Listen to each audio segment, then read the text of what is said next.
આજે ગુરુકૃપા ફાઉન્ડેશન તરફથી ડીસા પાંજરાપોર આવ્યા છે અને ત્યાંથી પાલનપુર પાંજરાપોર જવાના છે. એમાં જે 2 પાંજરાપોરનો લાભ લેવાના છે. ડીસા પાંજરાપોરમાં 10,000 અબોલ જીવો છે. અહીંયા ભરતભાઈ કોઠારીએ દરેક અબોલ જીવો કતલખાનેથી છોડાયેલા છે અને ભરતભાઈ કોઠારી દેવલોક પામ્યા છે.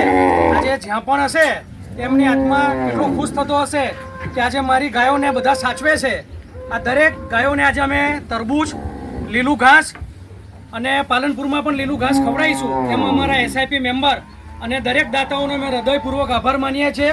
બોલો મહાવીર સ્વામી ભગવાન કી જય, કૃષ્ણ કનૈયા લાલ કી જય, ગૌ માતા કી